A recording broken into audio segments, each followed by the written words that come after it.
Okay, Chuck had told me that he's got plenty to talk about, so I want to start as close to on time as possible. We appreciate you joining us for Grand Rounds today, and let me welcome you to the Department of Psychiatry Grand Rounds. Our speaker today is Dr. Charles Raison. Chuck is currently Associate Professor at Emory University for 3 more days, and then we're very, very excited that he will be joining the faculty in our department.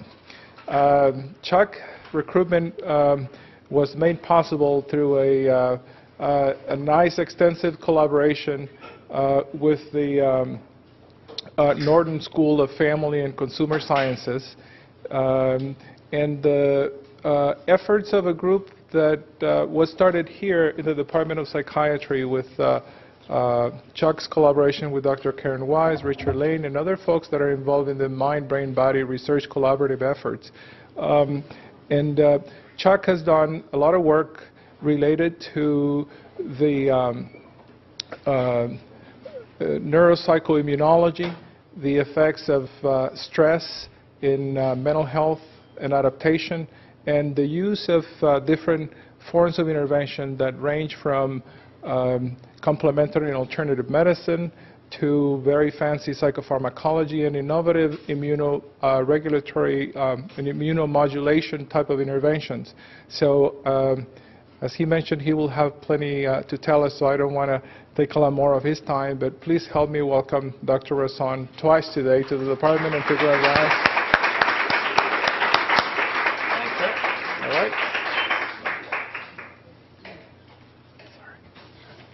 Well, hello, everybody. I was giving a talk sort of like this, maybe, what, 2 years ago, 3 years ago? I think it was 3 years ago that the idea of me sneaking out here was actually born. So I'm extremely pleased to be here.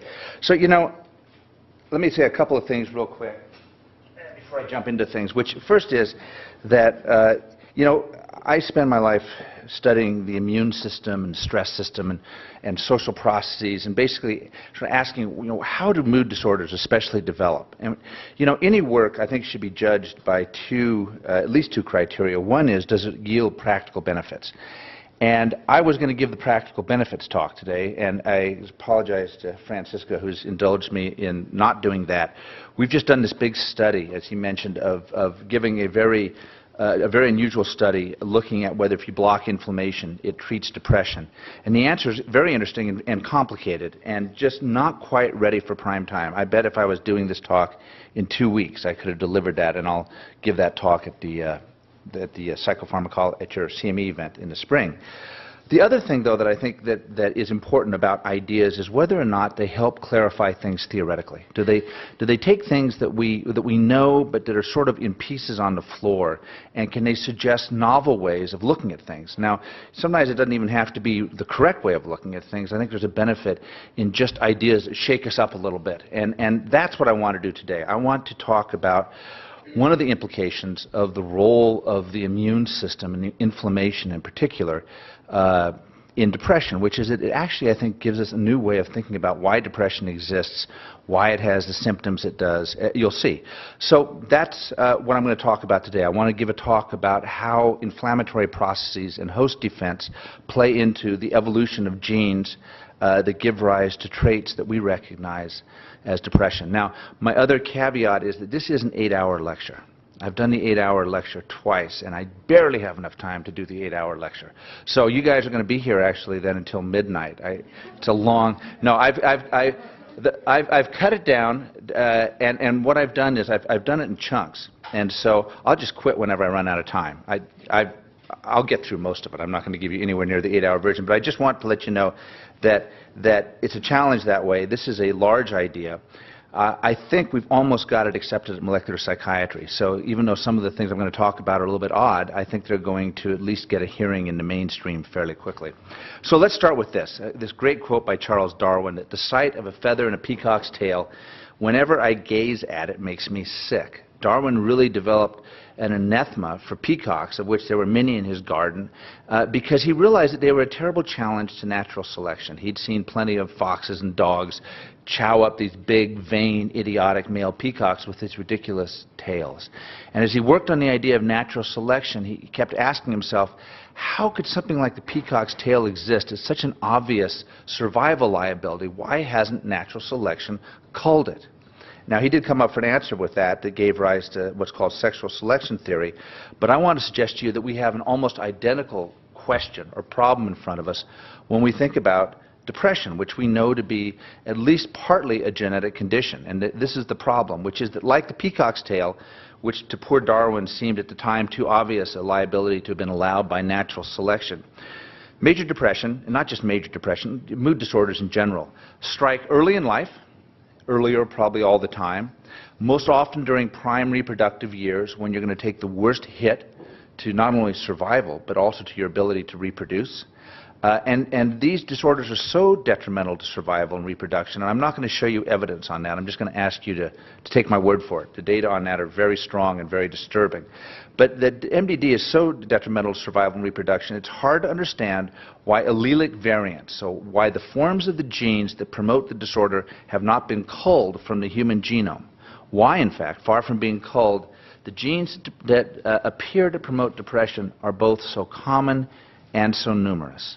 All right? So as we'll see, when we look at the genes that have been best identified, and I say that with quotes because we really know very little, in fact, about the genetics of major depression. But when you look at what we do know, most of the genes that have been most often implicated are present in very high ratios in the human population. For example, anybody here ever heard of the short allele of the serotonin transporter? Yeah, you all know about that? Right? Okay, cool. What do you think the prevalence of the risk, the S, the short allele is, say, in Japan? This is the form that causes depression. What would be a high prevalence, would you say? 30%, 40%? About 90% of Japanese have the S allele. It's so common they can't do studies there, right? So there's a mystery to be solved here. Why are the genes that cause depression, and I use the word cause again in quotations, but just for simplicity's sake, let me say that, why are they so common? Not only are they common, there's evidence that the genes that promote depression, promote bipolar disorder, promote schizophrenia have actually been undergoing positive selection over the last 100,000 years or so in human populations. Not only are they common, but they're getting more common. And I mentioned the short allele of the serotonin transporter to you here. Here it is. It turns out to be a bit of a risk gene for schizophrenia also. At least some studies suggest that. But there's very nice data that in several populations, its incidence has been increasing over recent time. Right? So this is like adding insult to injury. Do you see that it raises a challenge, right? You know, why is it that something that seems to be so detrimental, why should it be increasing? Well, okay. So this is the starting point for what we call pathogen host defense theory, or pathos D, and it's from a great thinker, a guy named Paul Ewald. I'm just going to read this to you. He says, when diseases have been common in human populations for many generations, like major depression, which we know from Egyptian papyri goes back at least to 3000 BC, and still have a substantial negative impact on fitness, as is clear that major depression does, these diseases are likely to have infectious causes. These considerations suggest that the most important of the human diseases that are now thought to be caused by infection will eventually be shown to have an infectious cause. Now, these causes can be causes in an approximate sense, right? So, you know, you get influenza virus, you get the flu, or you have a tuberculosis bacterium come into your lung, you get TB.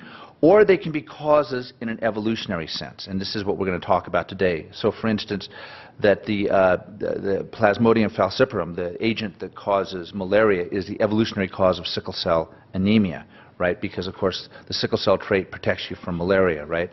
The only such compensating fitness benefit that has been documented for major human genetic diseases is resistance to infection. So, when we think about the fact that depression genes are extremely common and depression itself is highly maladaptive, it demands something called pleiotropy, which is the fact that genes can have different effects, sometimes opposite effects, right? There's a thing called antagonistic pleiotropy. If a gene exists at more than, say, 1 in 500, 1 in 1,000 of the population, it must be doing something positive, or else it would be removed from by natural selection. I have a whole part of this talk that I cut, but it's very striking. Diseases that are purely genetic and purely lousy. Those are the diseases that have 5 guys' names attached to them that you learn about in medical school, that there's 30 of them in the world, right? You know, the reason is because they can only be as common as the mutation and how long it takes the mutation to be removed. The more detrimental disease, the faster the mutation is removed. When you see a disease that has genes that are very common, those genes must be doing something positive. And of course, there's many people that have theorized about what depression might do positively for human interactions with each other, and I'm not going to talk about that today. I'm going to suggest instead, and this is the question we're going to ask, is it possible that depression and other mental disorders are like sickle cell anemia and exist because their alleles offer protection from infection? Now, I'm going to show you that, in fact, it's not exactly like sickle cell anemia. The connection between depression and infection and host defense against infection is actually much, much tighter and more elemental. But let's start with this. And this is the idea that I'm going to suggest to you today, and then I'm going to show you data for it in the rest of the talk. Here's the theory. The theory is that the risk alleles for depression originated and have been retained in our genomes, not because depression is adaptive in some secret way. It doesn't make you a better boyfriend. It doesn't make you get along better with people. It doesn't help you analyze problems better. These are all ideas that people have suggested. But from this perspective, we say no. The genes are so common because these alleles promote host defense against pathogens. And moreover, that this enhanced host defense is accomplished mostly by heightened innate immune activation. That's a fancy word for inflammation, which leads to more robust sickness, which results in reduced death from infectious causes, especially in infancy, when selection pressure from infection is strongest and the adaptive immune system, your T cells and your B cells, are not yet fully operational. So this is the idea. The idea is very simple. Now, what's the data for it? Well, we have a hard time understanding, as we sit here today, how powerful a factor infection has been across not just human evolution, but evolution in general.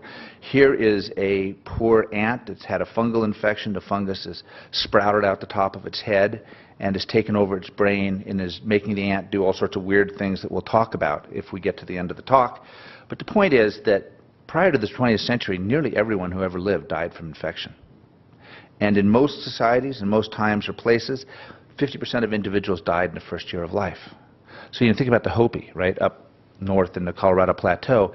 Traditionally, they didn't name their children until they were 1 year old. They were sort of said to be on loan until that point. And because the first year of life was so dicey, it was easier to see their offspring as sort of only partially emerging into the world. Death rates are sky high early in life and very much connected to infection. There's 2 peaks. It's very interesting early in life. The first peak of death is at 6 months, and that's when antibodies that came from the mother in gestation pass finally out of the baby's body. And the second big death peak is at 2 years old, which is traditional weaning period, right? It turns out that breast milk, whatever else you want to say about it, is chock full of all these antibiotic substances that have huge immunologic effects.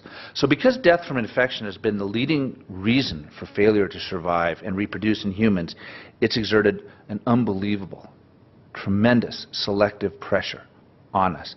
Anything that helped us survive, especially that nasty cut that occurs in infancy, to live and reproduce, there's a very strong selective pressure to retain anything that helps us in that way.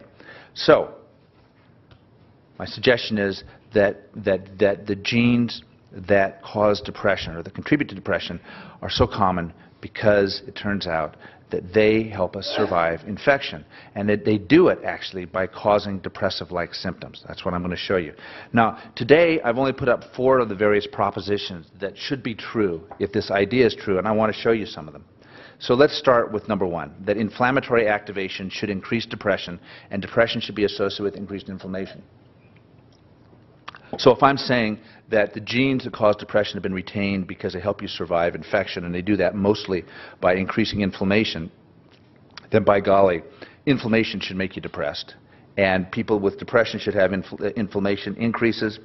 We and others have shown, this is data from Emory, that you can take people that are perfectly not depressed and relatively healthy. This is a population of people that had a single melanoma lesion. They had no metastatic spread. If they had any depression, they weren't allowed into the study. So these were people that they've all died. They all died within 2 years of entering the study. So we took all the unreasonably optimistic folks who thought they were going to beat it and who were not depressed, and they all went on interferon alpha. In this population of people that were actually fairly resilient, 50% of them will have developed a full major depression in 3 months. So 3 months of chronic inflammatory activation, 50% get a major depression. Now the interesting thing about this study was that out here, before they started the interferon, people were randomized, double-blind, to placebo or to paroxetine, right, an antidepressant. And the people that got an antidepressant only had a 9% rate of developing major depression. So you give people inflammation, they get depressed. They get the same symptoms depressed people do, you can block it with an antidepressant. It's a pretty nice face value argument that inflammation causes depression. There are hundreds and hundreds and hundreds of studies showing that people with depressive symptoms on average have higher levels of inflammation than people that aren't depressed. Here is one of 2 large meta-analyses that confirm this. You know, basically any lines that are on the right of the arrow suggest that depression is associated with inflammation. And of course, like everything in psychiatry, there's some outliers, but you can see if you were betting on which side had more lines in it, clearly you'd want to bet on this side. It's a very powerful, reliable effect. So there is, in fact, a lot of data that inflammation causes depression, and as you'd predict, depressed people have increased inflammation. That's the least controversial thing I'm going to say. This is much more controversial and more interesting, I think, now. Second proposition is that on the whole, the patterns of increased immune activity associated with depression, so if you make a list of the inflammatory changes that you tend to see in depressed people, these changes should have decreased mortality from infection in ancestral environments. Okay? Now, if you're with me, you should immediately say, wait a minute, there's a problem here. We know depression is not good for your health. Right? If depression was good for your health, we wouldn't be trying to build up this big med psych service and mind, body, brain, you know, cancer. I'm looking at Karen, right? You'd be going around insulting sick people, trying to make them more depressed, so they really kind of rose to the occasion, right? So I don't need to tell you. There's all sorts of data. Let me just take my word for it. Even us. So we did a study where we showed that the more depressed you got on interferon alpha, if you were taking it for hepatitis C virus clearance, the less likely you were to get rid of the virus. Depressed people have changes in their immune system, but they clearly don't do as well in the context of medical illness, and they seem to be vulnerable to infection. All right? So this is a real challenge to this idea. If I'm suggesting that the genes that drive depression, that the genes that drive depression have been selected because they help you survive infection, you know, what gives? Now, I've discovered something in my life, which is if you have a really tough question you're trying to answer, instead of answering the question, see if you can ask another question, right? First off, it confuses people. But second off, sometimes it leads to some interesting ideas. So let me ask this question, that how can this be so if depressive symptoms are so bad for your health, by asking another question, which is this. Do the innate immune inflammatory processes that are increased in depression produce the same patterns of infectious vulnerability and adaptive immune impairment that are apparent in depression? So do you see what I'm saying here? So what I'm asking is not, I'm taking a step back, and you'll see why this is important. And the answer is absolutely yes. There is, and again, there's a ton of literature on this. I'm just touching upon it. There are multiple ways in which chronic inflammation robs Peter to pay Paul. When you run inflammation high, it actually suppresses aspects of your immune system that are essential for fighting infection, including natural killer cells, T cells. So in fact, we know that this kind of chronic inflammatory activation you see in depression does indeed produce exactly the same kind of immune decrements that set you up to have problems. Here's evidence of that. This is an interesting study. They took mice, and some mice got just chronic a thing called LPS, right? It's the cell walls of bacteria. It's a big inflammatory stimulus. So some mice were chronically inflamed, other mice weren't, and then they gave all the mice a shot of the flu virus. And the inflamed mice, rather than doing better, died. That's what you can see here, right? So we know that the types of chronic inflammation you see in depression do negatively impact adaptive T cell, B cell functioning, especially T cell functioning, especially when inflammation is chronic, as it tends to be in depression. And in animal models, you can see that there's a price to pay. It actually does increase vulnerability to infection in some contexts. But the point is, and the reason that I asked that question is, I'm not saying that the genes that cause depression are supermen that save you at all times and all places. All this theory requires is that across evolutionary time, right, so across really many millions of years, because we're not just talking about humans now, we're talking about things that go all the way back into mammals and invertebrates in general, that across evolutionary time, the survival benefits of enhanced inflammatory activity that are characteristic of depression outweighed any costs imposed by associated reductions in other parts of the immune system, right? So you can have all sorts of decrements as long as the overall benefit outweighs them. And there's a guy here named Bruce Ellis who's in the Norton School, who's the big sort of king of mismatch theories. And in fact, part of the problem is that the world's changed so much that we're not benefiting, as I'll show you, from the inflammation. But so the question is it true that running your inflammation high helps you stay alive in environments like the ancestral environments where pathogen loads were high? And there is a remarkable series of studies from Holland suggesting yes. So let me show you some data to support this idea. So Ghana is an interesting country. It's got two different regions that are very different in terms of pathogen exposure. In the Upper East region, infection is prevalent. People still drink polluted water, and most people die from infection. So these guys went in and they looked at various haplotypes, so various combinations of the forms of genes for inflammatory and pro-inflammatory and anti-inflammatory cytokines. And they looked especially at IL-10. IL-10 is a major anti-inflammatory cytokine in the body.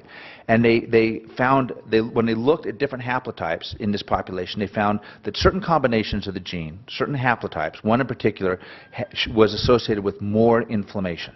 Okay? So people that had this form of the IL-10 gene made more inflammation.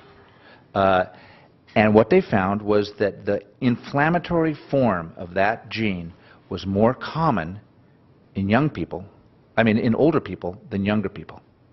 And of course what that suggests is that it's keeping the old people alive, right? That the people that had the less inflammatory versions of that gene were dying sooner. If you look here up on top, in the modern world, here again in Holland, it's from the same group, you see that with age, generally both anti-inflammatory and pro-inflammatory, TNF-alpha is the classic pro-inflammatory cytokine. Do you see it drops with age? If you look in Ghana, on the other hand, in this Upper East region where infection is just a constant killer, you still see a little bit of a drop in the IL-10, but you see no drop in the TNF-alpha. Now, you can interpret this as that the people are having so many infections that they're still driving their inflammation, or you could interpret it as people that don't make as much TNF-alpha are dying younger. Do you see? But both things point to the same fact. Now, here's the coup de grace on this whole business. So as I said, there's two different regions in Ghana, one where people drink water that's polluted from rivers and wells, and other areas that have been modernized where they have these boreholes where the water is pure. Now, you would predict, if you thought about it, what this idea says is that people that have genes that make more inflammation, A, should be at increased risk for depression, but B, they should survive infection overall if this idea is right. And that's what you see. So over here on this side, what this says is that people that drink polluted water die sooner than people who drink clean water, and you notice that the death occurs all across the lifetime, right? This is going on when you're young also. Remember that infection kills people early in life in sort of traditional societies and probably in the environments in which we evolved. Now, if you look at crossing the pro-inflammatory versus the anti-inflammatory form of that gene, of the IL-10 gene, with what people drink from, what you see is that if you are drinking polluted water and you do not have the pro-inflammatory form of the gene, you die sooner. And the death starts early. It starts in your teens. And you're more likely to die across your entire lifetime. On the other hand, if you've got the pro-inflammatory form of the gene, you're more likely to survive all the way. It's that dark line. Do you see that? Now, here's the amazing thing here. And this explains the entire problem with the modern world. People that were drinking clean water had exactly the opposite finding. If If you drink clean water and you have the pro-inflammatory gene, you die sooner, because you don't need all the inflammation and you're paying all the price in terms of tissue damage. So here, and it's kind of hard to see, but in the fainter lines, here's the people that had the pro-inflammatory gene. What you can see, though, is that the pro-inflammatory gene doesn't kill you sooner until you get to be about 70 years old. All right? The reason we all die of stuff in our 60s and 70s and 80s is because the more inflammation we have, the more oxidative stress we have, the more we just eat away at our bodies and brains. But it takes a while. And there's some beautiful studies in the West showing that the same IL-10 gene, that if you have forms of it that make a lot of IL-10 so that you don't have as much inflammation, you're much more likely to live to be 100 in the modern world. So if your inflammation is up in the modern world, you don't really need it because you got hospitals and medicines and you're going to wash your hands and flush the toilet, but you're going to pay the price and you're going to get cancer, diabetes, heart disease, dementia, depression. If you live in a place where the pathogen burden's high, if you live long enough, you still might get all that stuff, but you're much less likely to die at 15, 20, 30, 40 from infection. And so this is very powerful evidence that, to this point, that supports this pathos D idea that people that just generally run their inflammation high, it's like shooting at all comers in high-risk environments, that it's a strategy that outperforms lower inflammatory strategies. Now, I've cut out a bunch of stuff. There's all sorts of studies in the modern world. You can still see the pattern. There's all sorts of evidence to suggest that in many illness states, if you run your inflammation a little higher, you're more likely to survive. So you can still see that signal. But this study is beautiful because you can see the high pathogen, low pathogen, and the difference. And it really supports this idea that if you have a form of it, now this doesn't get to the depression yet, but that the pro-inflammatory, if you have genes that drive inflammation high, you're more likely to survive infection. All right. Well, this is really the main point, right, which is that allelic variants, so the forms of genes that increase the risk for depression, should enhance host defense mechanisms in general and innate immune inflammatory responses in particular. So what I'm saying is something very simple. You give me a gene that's reliably associated with depression, and there are none, which is a problem with this whole idea, right? But if there were, you give me the most reliably associated genes, and I'll show you a gene that, at least in ancestral environments, contributed to protecting you from infection. All right? Or at least some fair number of depressogenic genes should have that characteristic. That's the clear idea. So to be fully consistent with this pathos D idea, the risk forms of genes for depression should meet at least the following criteria, right? So they should be located in genes with known immune effects. This does not mean genes of the immune system. It means that if a gene is associated with depression, that gene is going to have an effect on the immune system. And all you have to do is go looking for it. All right? And in fact, I'm sparing you I got a table that's 15 pages long with 400 references where I basically pooled all the top genes that have been associated with depression, and indeed about 95% of them have clear immune effects, and many of them have clear effects on infection. 2, genes associated with depression should increase signaling in inflammatory and host defense pathways in general, right? 4, genes that increase your risk for depression should increase survival in the context of infection. And 4, whatever genes you look at should be supported by the best evidence available. And so in that light, let me show you some of the best known data. So, you know, there's different ways of looking at whether genes are associated with an illness.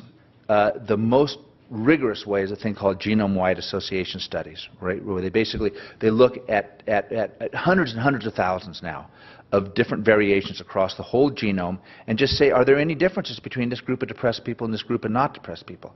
Now, it's like flipping a coin 1,000 times, right? If I flip a coin once and I say, you know, what are the chances that it's going to come up, that it's not going to be tails? You say 50%. What if I flip a coin 1,000 times and say, what's the odds that it didn't come up tails once? Right? Well, it's almost nothing. In the same way, because of that, if you're going to look at 100,000 things at once, you have to do so much correction for that flipping the coin multiple times, that only genes that are really, really associated with something are easy to find. And so they're not so easy to find depression genes. But if we take candidate genes, this is a looser approach, where you think, you know, serotonin's got something to do with depression, so here's a gene, let's see if it's associated with depression. It's like a candidate, right? Those studies they're easier to show effects, but they're not as reliable.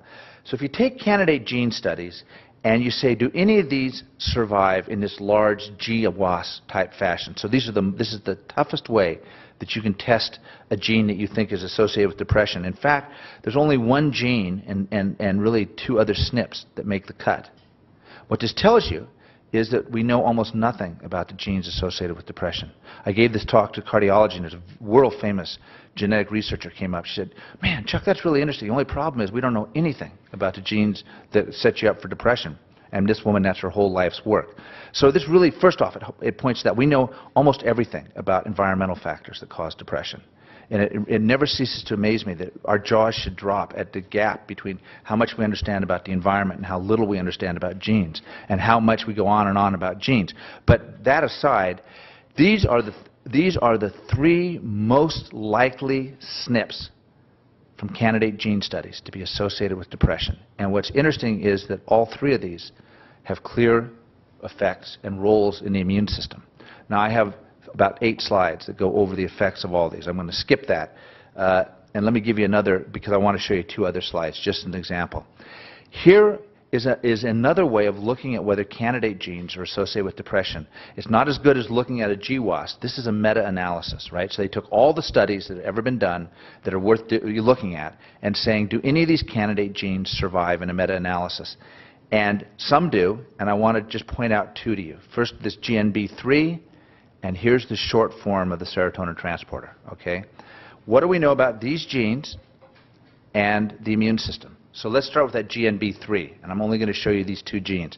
So it turns out that the form that's associated with depression, it's 825T, produces a variant of this gene that is a gain of function variant. This gene is involved in G-coupled signaling, so it's in signal transduction in cells.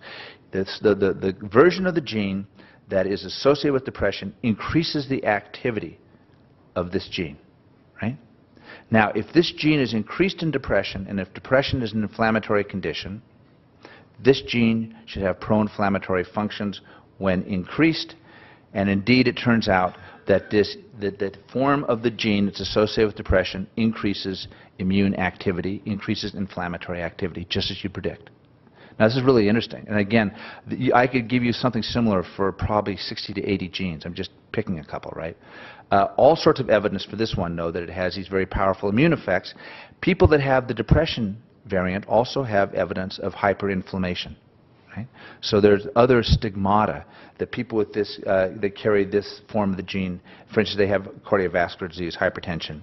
And remarkably, the form of the gene that's been associated with depression has been shown in many studies. It reduces death from infection in infancy, and that's the primary thing, right? So right there, this is a gene that meets all the criteria that would suggest this idea that a gene that's known to drive depression, or at least we have a pretty good idea it drives depression, activates inflammation, and there's a signal that it keeps babies from dying in infancy. The more pathogen exposure there is around the world, the higher the prevalence of this gene in those areas, right? And then there's all sorts of interesting data that the allele that's associated with depression increases it gives you a better antiviral response to interferon alpha. It improves responses to retroviral therapy and HIV. And if you've got the depression variant, you get a better antibody response to hepatitis B virus. So here's a gene that's very interesting that is a depression risk factor, and it meets all these criteria to suggest that that form of the gene also enhances host defense, right? Or at least enhances host defense in some conditions, as we'll see. Now, I want to talk for a second about the serotonin gene because we all know about it. If there's any gene that's associated with depression, this is probably it, even though it doesn't come up in the big GWAS studies. But there's a very good data set that if you have the short allele, you have a hypersensitivity to environmental conditions. If environmental conditions are good, you prosper more. If environmental conditions are bad, you suffer more.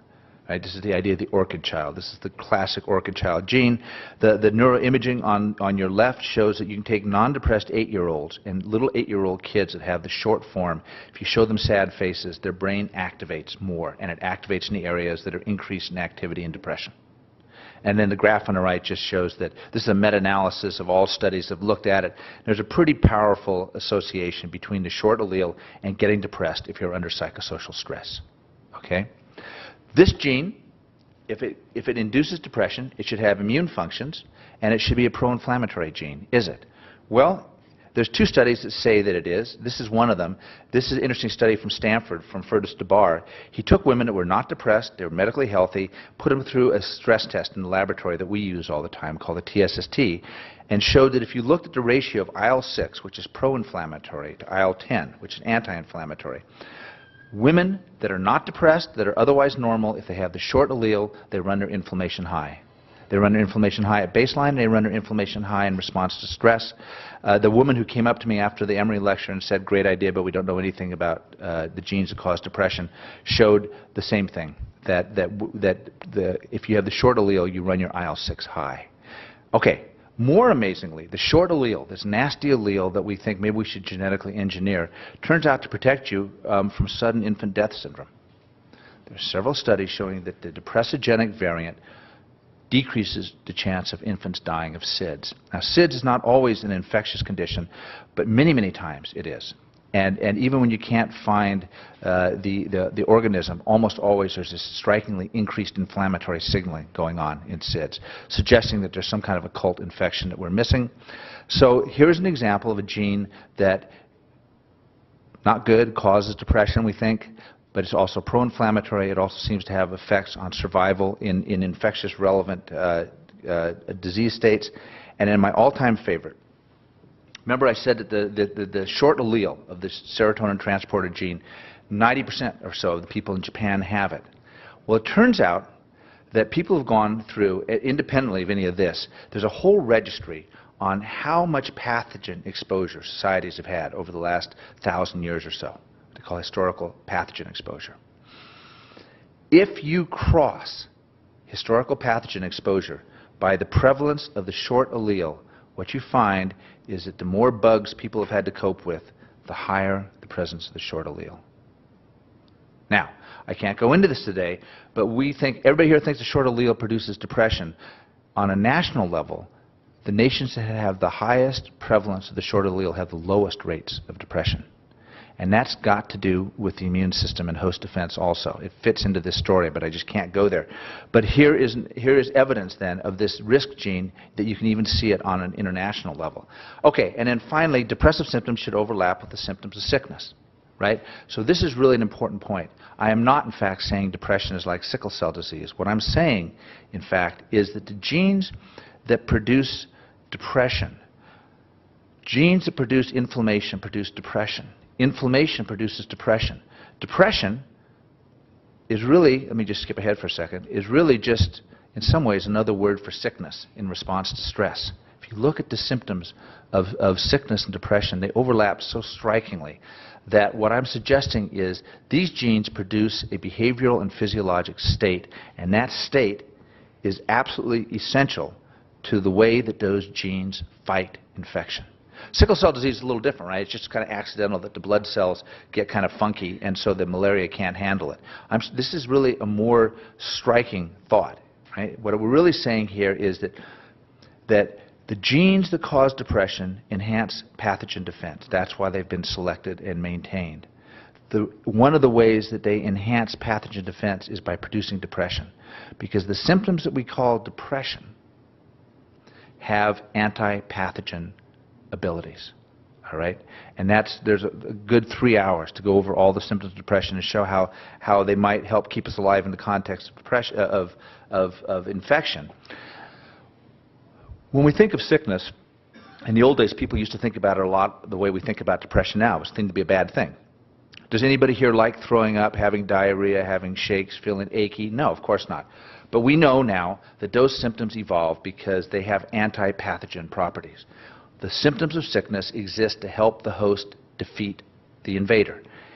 The classic examples of that are fever and anemia, right? So fever is sort of the classic central symptom of bad infection, and fever has been shown just repeatedly, as you can see by all these references, to help battle both viral and bacterial pathogens, right? And it does this over and above the effects of the inflammatory pathways themselves. So inflammation does stuff to kill bugs. On top of that, fever kills bugs. And there's data in animals that if you block fever, they're more likely to die from infection. Nice human data showing you get the flu. If you start taking nonsteroidals, you will not be as sick, but you'll be sick longer. So even in humans, you see the trace of the fact that these symptoms, especially fever, has pathogen-fighting abilities.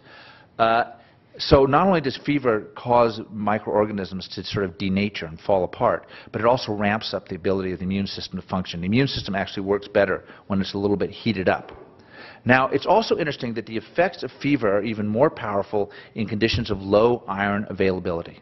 So it shouldn't be surprising that in addition to causing fever, inflammatory cytokines, inflammation, this thing that's up in depression, deplete bodily iron stores.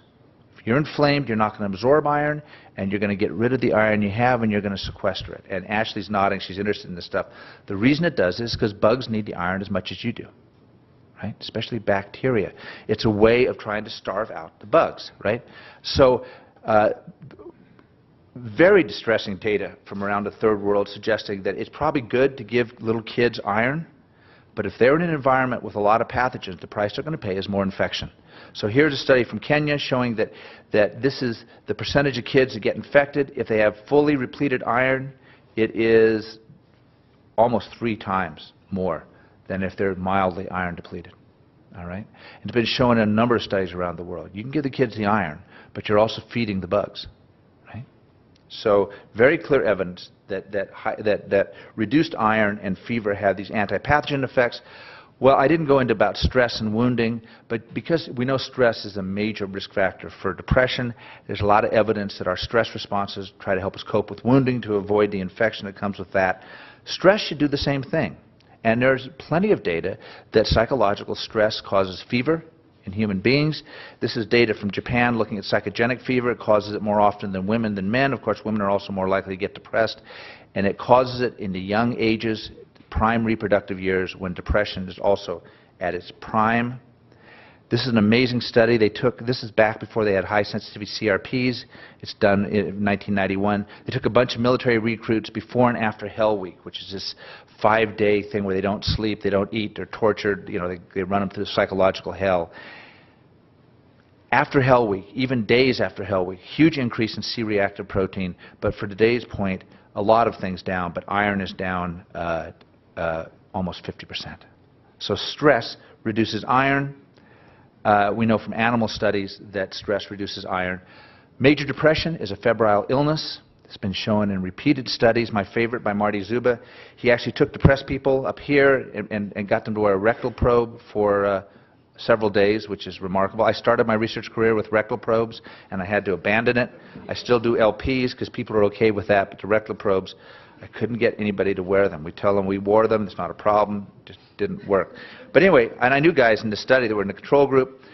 People with major depression run several degrees Fahrenheit hotter across the entire circadian pattern. The amazing thing about this study was Marty Zuba, who's passed away, God rest his soul, then gave all the depressed people ECT and measured their core body temperature again, and swear to God, that's what happened.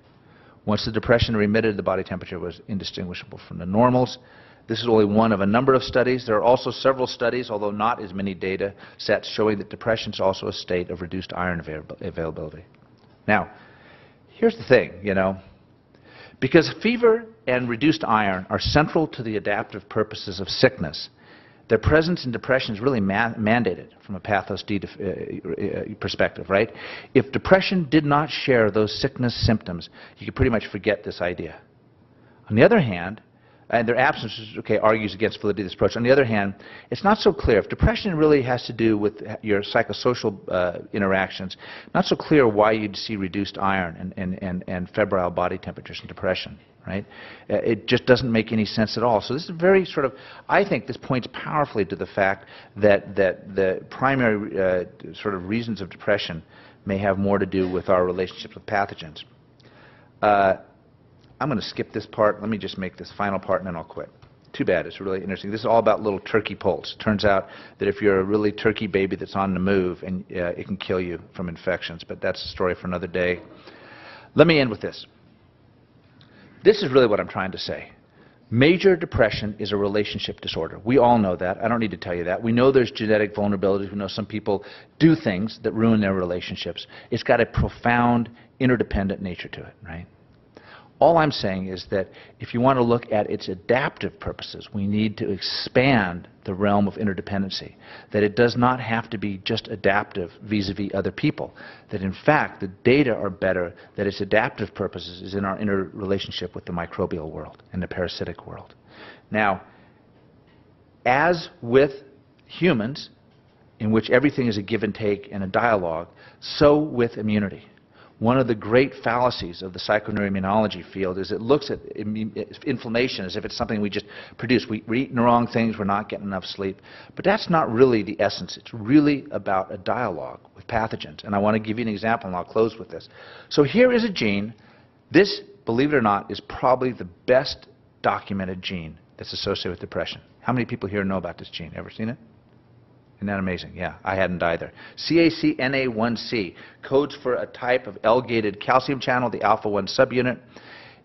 In these big GWAS studies, this is the thing that most often comes up. It doesn't come up most often because nothing comes up most often, but this is probably the best runner-up for a depression gene.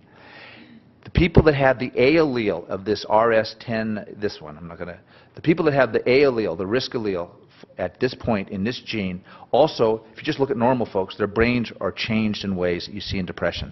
The hippocampal functioning is not as good. The connection between the amygdala and the hippocampus is suboptimal. Okay? So there's convergent data to suggest that this gene does something that's related to depression. Calcium signaling, which is mediated by this L-type voltage-gated calcium channel, is also integral to all sorts of aspects of immune system.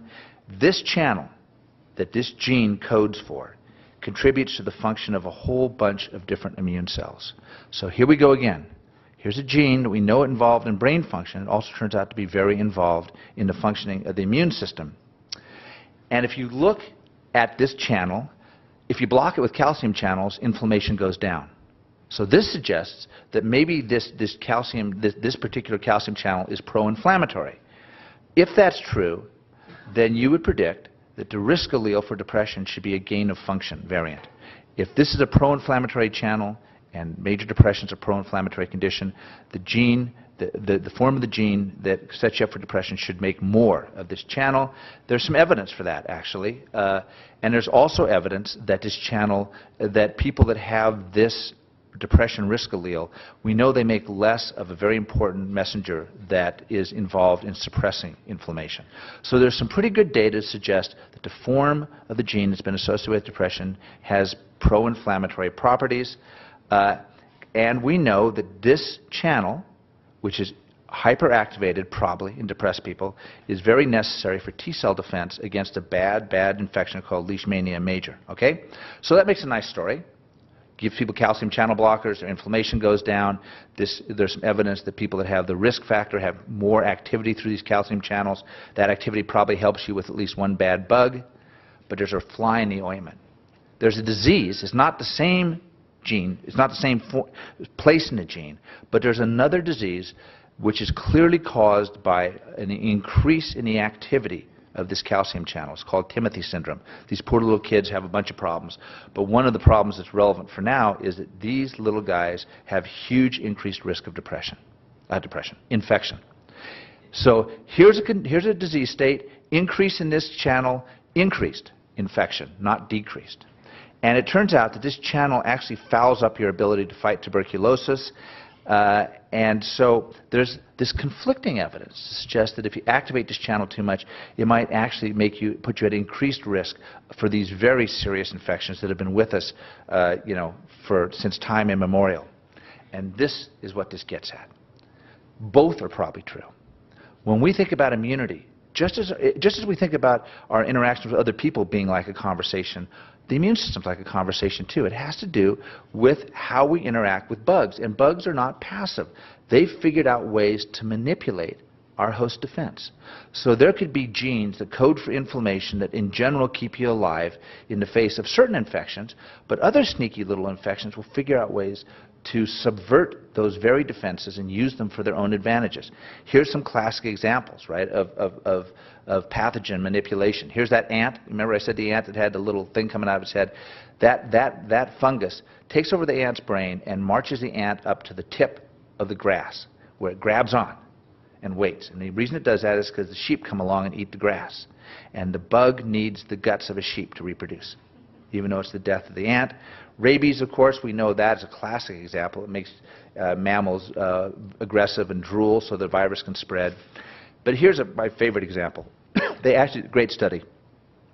People got the influenza vaccine, and it turns out that if you get a flu shot, it makes you social. So what they found was people were much more likely to be out and about, going to a party, whoopee-whoopee, in a couple of days after getting a flu vaccine, at exactly the time, whereas if it was the actual virus, they'd be most infectious. Now, once the infection hits, forget it. You know, anybody here ever had sex when you were throwing up and crawling to the bathroom? You know, probably not. But when you're really, if you have, I asked that question. I'm trying to collect stories for this paper. Come talk to me afterwards. It'll be my private psychiatric confidentiality. But before you go down, this is a classic example of pathogen manipulation. The influenza virus manipulates our behavior to make us more pro-social so it can spread. So when we think about immune system, we need to think conversation, interaction, interdependent relationships. Back to the CACNA1C. Well, okay, so it turns out that that this channel is absolutely necessary for immune cells to kill certain organisms, like this chlamydia pneumoniae, right? If this channel is not working, you're going to die from the infection. But on the other hand, other microbes, in this case a Legionella, have actually evolved to take advantage of this same channel, and if that channel doesn't work, they can't reproduce, right? So, here's the point. This is what it really says. So if the risk allele at this particular, the calcium channel, if the risk allele continues to be identified as a risk for major depression, Pathos D theory predicts that its overall effect on immune function should be stimulatory. So on the other hand, if it turns out, following this logic, if the A allele is confirmed as a gain of function variant, then Pathos D theory predicts that the summed effect of the L-type calcium channel will be immunostimulatory, precisely because it is associated with depression. Here's the point. You can work this idea backwards. If you look at the genes that cause depression and the illnesses that they protect against, that is a way of figuring out how devastating any given illness has been in a given human population, because the high price of depression has to be balanced by that effect, right? So what you're really going to see is that depression genes help you in some illnesses and maybe hurt you in others, because pathogens figure out ways to get around these mechanisms. But the genes that cause depression that are common, whatever they do to the immune system is a trail of strategies that overall have kept us alive. So you can actually use this theory to work backwards to begin to understand something about our interactions with microbes over time also. Okay, well, I'm sorry I've gone too long. Let me stop. But I hope that gives you a flavor of how something that we don't tend to think of as being part of our psychiatric world, in this case immunology, can really shed new light on conditions that we all have to deal with every day. So, okay, thanks. Any questions?